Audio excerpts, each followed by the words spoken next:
有時你的成長需要你重塑自我，而要做到這一點，就必須離開一些環境，放棄一些友誼，並接受新的心態。讓你來到這裏的東西並不會帶你到你需要去的地方，你的潛力就在你的舒適區的另一邊等着你。不要害怕遠離那些對你的發展沒有幫助的地方和人。記住，如果你不成長，你就會停滯不前。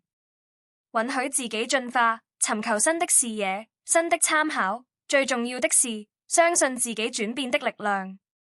我們生長的土壤並不總是適合我們成長的。有時，為了綻放，你需要有勇氣走出去，離開那些限制我們的地方，那些不再有我們的夢想空間的地方。這很困難，但卻是必要的。